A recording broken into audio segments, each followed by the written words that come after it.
Hi, this is Nicholas Hamawi from AGI Training for Microsoft. In this demonstration, I'm going to show you how to migrate your instance of Windows XP to Windows 7.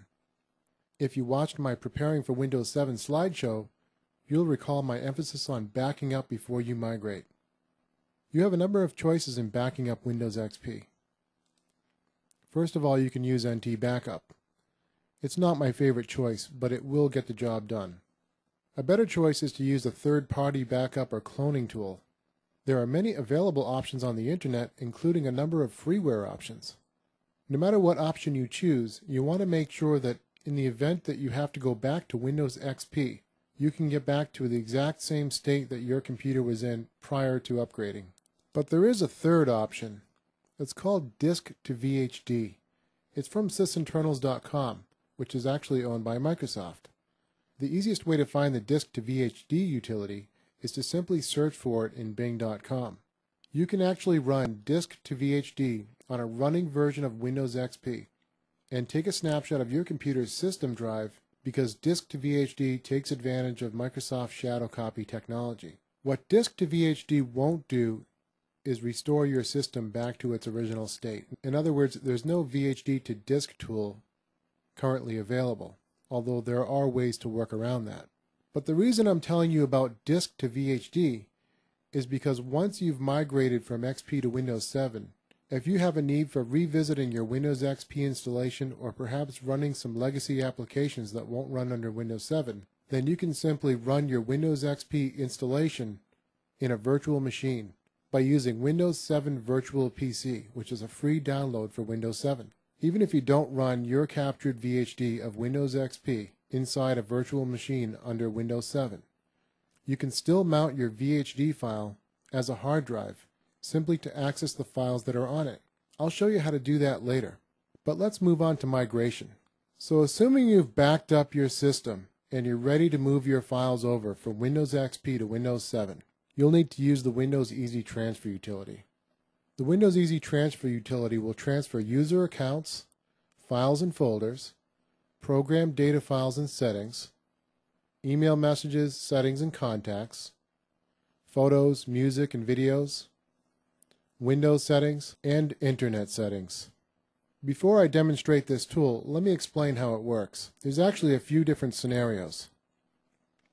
In the first scenario, you run the Windows Easy Transfer utility on your Windows XP installation and you save your data to a different hard drive, for example a USB drive. If you're installing Windows 7 on the same computer as Windows XP and even on the same partition that Windows XP resides, the next step is simply to run the Windows Setup program as found on your DVD. Step 3 is to install your applications, the same applications that you were accustomed to under Windows XP, but preferably the newer versions that are capable of operating under Windows 7. And then finally, using the same Windows Easy Transfer utility that's already part of Windows 7, you simply need to transfer your files and settings onto your Windows 7 installation. Another method that you can take advantage of using the same Windows Easy Transfer utility is through a Windows Easy Transfer cable. This is a special USB cable. This is the option that you'd want to take if you don't have a network and you do have two different computers, one with your old version of Windows XP and the new one running Windows 7. There are many places you can purchase this Easy Transfer cable. Just do an online search or visit your local computer hardware retailer. The third method is to use a network, either a wired or a wireless network. Again, assuming that you have an old PC with Windows XP and a new PC with Windows 7, you can transfer your settings directly from your old computer to your new computer using the same Windows Easy Transfer utility. No matter which of these three methods you choose, the concepts are pretty much the same. You'll need a temporary storage location for the files that are saved by the Windows Easy Transfer utility. And again, that can be either a USB drive or another physical hard drive in your computer. It could even be on a different partition of the same hard drive that you're installing Windows 7 on. The point is that those files that are saved by the Windows Easy Transfer utility must remain intact while Windows 7 is being installed. In this demonstration, I'm going to be using the network as my tool. In this demonstration, I'm going to be using network storage as my medium for transferring my settings from Windows XP to Windows 7. It's sort of a hybrid approach in the sense that I'm using another hard drive and that I'm using a network to access it. Let's go ahead and get started. Okay, so here's my copy of Windows XP that I want to migrate to Windows 7. I'll need to use the Microsoft Windows Easy Transfer tool to help me with the migration. You can find this tool on the Windows 7 DVD. Simply open your DVD and go to the Support folder, and then open the MIGWIZ folder, which is spelled MIGWIZ, and then look for the MIGWIZ executable. If you're migrating from the 32-bit version of Windows XP to the 64-bit version of Windows 7, and you use the 64-bit edition of the Windows 7 DVD, then you won't be able to run this utility, as you can see here. It's because it's not a 32-bit application. Simply head to the same folder that I'm at right here, but using the 32-bit version of the DVD. But there's another way to get the same tool. In fact, it's probably a better way because it will ensure that you have the latest copy of the Windows Easy Transfer utility. You simply need to open up Internet Explorer and type in Windows Easy Transfer Tool. And that usually brings it up as the first link. You may be required to validate your computer prior to downloading this tool. Once validation is complete, you can download the utility. And you'll notice here that there's a 64-bit and a 32-bit version. Since we're coming from Windows XP 32-bit, we need to download the 32-bit version. The 32-bit version is the one that's marked with _x86. So let's go ahead and save this to our desktop. And here's our Easy Transfer Utility Setup program. Now let's go ahead and install it.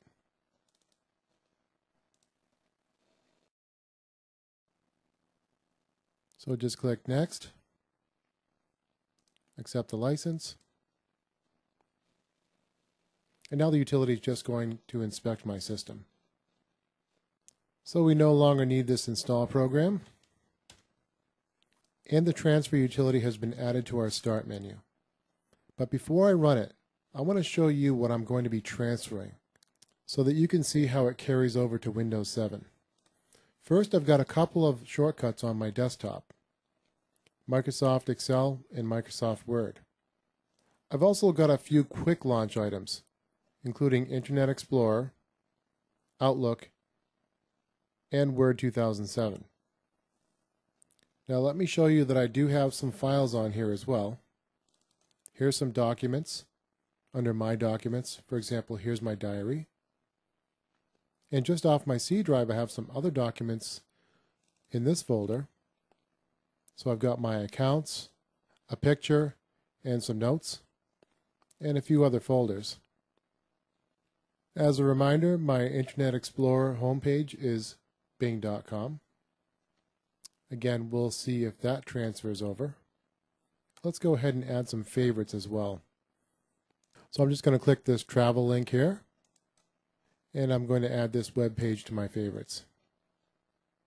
Cheap flights, hotels, and destinations. And there it is. So let's go ahead and do the transfer now and see how it all works. The first thing you'll notice is a very friendly and informative interface. I'm just going to click Next. And so you can see your transfer options. As I mentioned, you can use an easy transfer cable. You can transfer directly through a network, or you can use some other type of storage media, such as a USB drive. You could even use a CD or a DVD if you've got enough room on it. Again, I'm using the third option. And as you can see, under the third option, there are a few choices: CD, USB drive, and this is the one I was referring to earlier, the external hard disk or a network location. The network location is exactly what I want. So let's browse to a network location. As you can see here, I don't actually have a network location mapped to my drives yet. So let's go ahead and map one. I'm going to use drive letter Z, and I'm going to map it to my share. Okay, so now we've got Drive Z mapped to my network share. And here it is.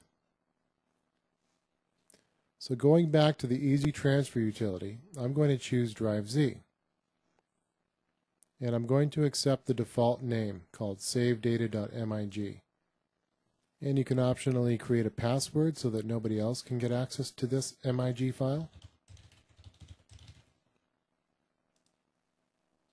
And here we have a choice of exactly what we want to transfer. Under Advanced Options, you can actually choose the individual folders and settings that you want to transfer. By default, everything is checked. So if there's something you don't want to transfer, you can simply uncheck it. This window also gives you the opportunity to see exactly what's being transferred by this utility. But I'm going to go back and I'm going to just choose all user accounts, files, and settings. And here's a confirmation of exactly what is going to be transferred. Again, you can still click Customize at this point. Now I'm ready to transfer, so just click the Transfer button.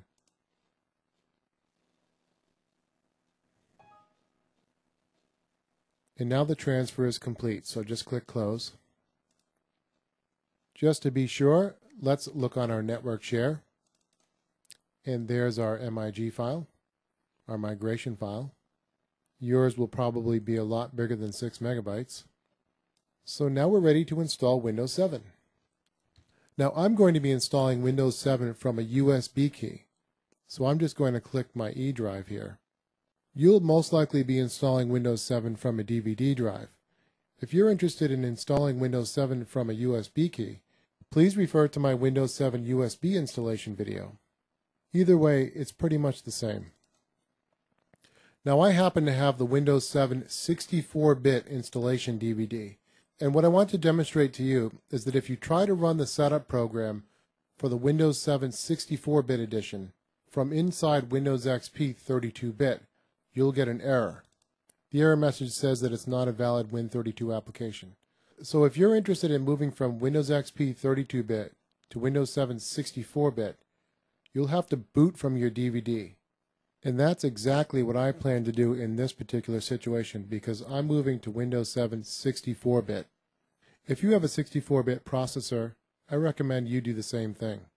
Now might be a good time to install another hard drive or upgrade your existing hard drive. In case you install a brand new hard drive, you'll need to boot from your Windows 7 installation DVD to start the installation process. Okay, we're booting from the DVD and installing Windows 7. I'm just going to accept the defaults here, click Next, and Install Now. Accept the license terms. Now we can't do an upgrade here, and you'll see what happens. An error message pops up saying that the computer started from the installation disk and an upgrade is not possible using that method. It wouldn't be possible even if you started it from within Windows XP because there is no direct upgrade path from Windows XP. So we have to choose Custom. Now here's where we get to choose which partition we want to install Windows 7 on. If I had a spare partition that was large enough, it might be a good idea to use that one for Windows 7 and leave my Windows XP partition intact. That way I can go back to Windows XP a lot more easily if I have to. If you happen to have some unallocated space on the partition after the one that you want to install Windows 7 on, then you can use the advanced drive options and extend that partition. For example, I have 8 megabytes of space available after my partition 1. I could extend my partition 1 into this unallocated space. In most instances, your computer system probably won't have much, if any, unallocated space after your primary partition. Since 8 megabytes isn't really going to buy me much, I'm just going to leave it the way it is and install Windows 7 on partition 1. And this is just a message telling you that the files from your previous installation of Windows XP will be moved to a new folder. You'll see that later. Now this is the longest part of the installation, and there may be several reboots and you may experience several reboots in the process. I'm just going to skip ahead for your convenience. So now I'm ready to type in a new username. I'm just going to use Nick. And my computer name will be Nick PC. You'll need to enter your product key here. And normally you want to automatically activate Windows when you get online. And I'm just going to choose the recommended settings here. Okay, so Windows 7 is now installed. The first thing I want to show you is how the files from Windows XP were transferred.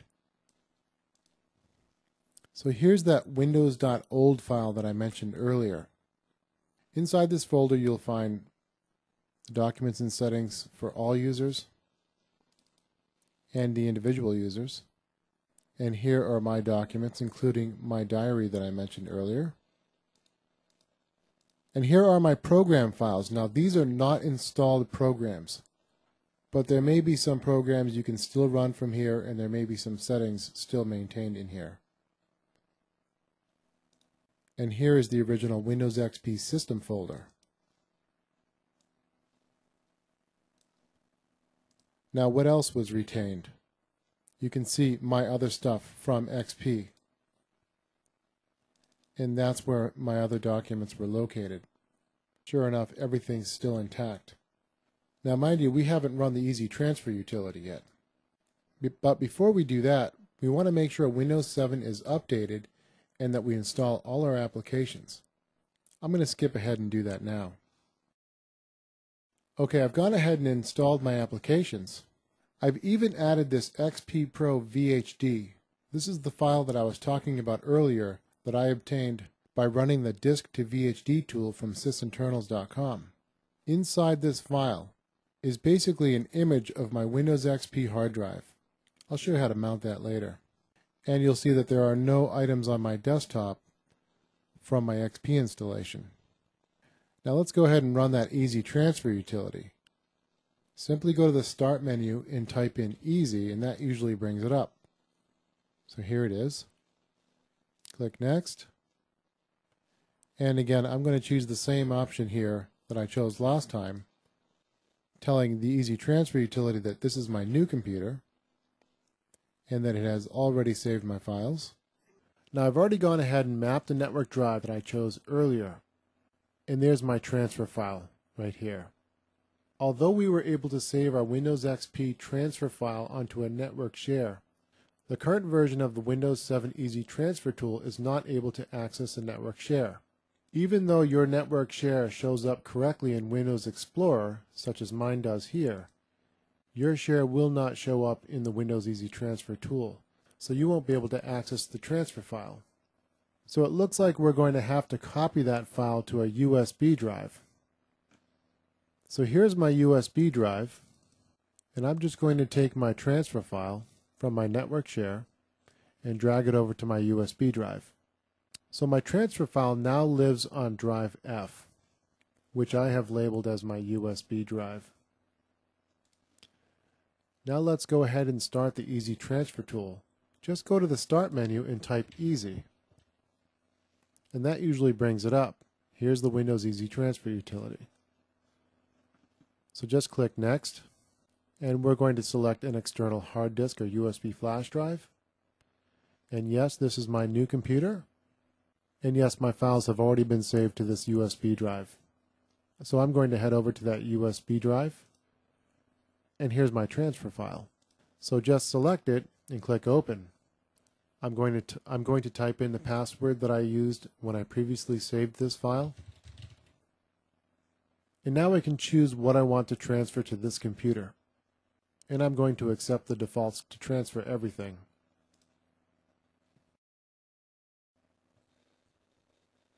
At this point, we have the option to see what was transferred. So there's one user account, 296 documents, my program settings, and you can check for details here. And finally, my system settings. And to complete the transfer, I need to restart the computer. Notice my shortcuts that I previously had on Windows XP. They have now been restored. Unfortunately, my quick launch items have not been restored. Those are not transferable. but you could recreate those very quickly, simply by dragging the icon from your desktop onto your taskbar. Now let's start Internet Explorer and see if my home page has changed.